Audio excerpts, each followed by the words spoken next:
ये दुनिया भी कितनी अजीब हो गई है। ईमानदार को मूर्ख, बेईमान को अक्लमंद और बेहया को खूबसूरत कहती है। नर्म दिल के लोग मूर्ख नहीं होते।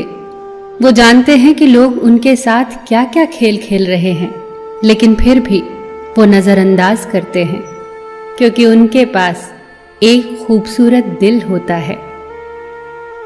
पैसे की अमीरी तो आम बात है, पर दिल की अमीरी किसी किसी के पास होती है। अगर तुम नेक इंसान हो और लोग तुम्हें बुरा कहें तो चलेगा, क्योंकि ये इससे कहीं अच्छा है कि तुम बुरे हो और लोग तुम्हें अच्छा कहें। बहुत संभल कर बोलिए, क्योंकि अनजाने में कभी कभी आपके शब्द सामने वाले पर सदियों का बोझ छोड़ देते हैं।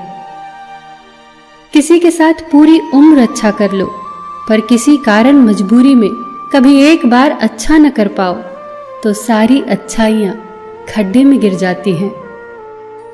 किसी को गलत समझने से पहले एक बार उसके हालात को जानने की कोशिश करें। दूसरों के लिए भी वही चाहो जो अपने लिए पसंद करते हो। तमीज से बात करोगे तो इज्जत मुफ्त में मिलेगी। कुछ लोगों से खून का रिश्ता तो नहीं होता, फिर भी अपनों वाली खुशबू आती है। दरअसल रिश्ते सिर्फ खून से नहीं, एहसास से भी बनते हैं। जब इंसान दुनिया के हाथों टूटता है तो उसकी रब से जुड़ने की शुरुआत होती है। चंद फासला जरूर रखिए हर रिश्ते के दरमियान, क्योंकि भूलती नहीं दो चीजें, चाहे जितना भुला लो। एक घाव, दूसरा लगाव।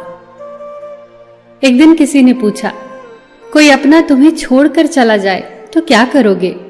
हमने कहा, अपने कभी छोड़कर नहीं जाते, और जो छोड़कर चले जाते हैं वो अपने नहीं होते। जिंदगी में अपनेपन का पौधा लगाने से पहले जमीन को परख लेना, क्योंकि हर मिट्टी की फितरत में वफा नहीं होती। अभिमान नहीं होना चाहिए कि मुझे किसी की जरूरत नहीं पड़ेगी, और ये वहम भी नहीं होना चाहिए कि मेरी जरूरत सबको पड़ेगी। दूध को दुखी करो तो दही बनता है, दही को सताओ तो मक्खन बनता है, मक्खन को सताने से घी बनता है। दूध से महंगा दही, दही से महंगा मक्खन, और मक्खन से महंगा घी होता है। किंतु इन चारों का रंग एक ही होता है, श्वेत। इसका अर्थ ये हुआ कि बार बार दुख और संकट आने पर भी जो इंसान अपना रंग नहीं बदलता, समाज में उसका ही मूल्य बढ़ता है। दुखों से घबराया न करो, ये तो जीवन का हिस्सा है। अपना ख्याल रखा करो, क्योंकि आपकी सबसे बड़ी जिम्मेदारी है। एक बच्चा रोज शाम को अपने दादाजी को पूजा करते देखता। उसका भी मन करता कि वो भी दादाजी की तरह ही पूजा करे, पर वो हिचकिचाता। एक दिन दादाजी को पूजा घर आने में लेट हो गया। बच्चे के लिए ये बहुत अच्छा मौका था। उसने अगरबत्ती जलाई, हाथ जोड़े और पूजा आरंभ कर दी।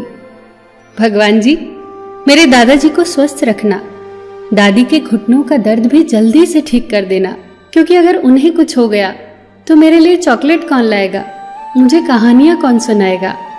भगवान जी, मेरे मम्मी पापा को भी अच्छा रखना, मेरे दोस्तों को भी अच्छा रखना, वरना मेरे साथ खेलेगा कौन। और हाँ, मेरे टॉमी को भी अच्छा रखना, वरना मेरे घर की चोरों से देखभाल कौन करेगा। और हाँ भगवान जी, सबसे पहले आप खुद को अच्छा रखना, क्योंकि अगर आपको कुछ हो गया तो हम सबका क्या होगा, फिर सबका ख्याल कौन रखेगा। सच्ची तो है, अगर आपको अपनी जिम्मेदारियां अच्छे से निभानी है तो आपका स्वस्थ होना, खुश होना बहुत जरूरी है।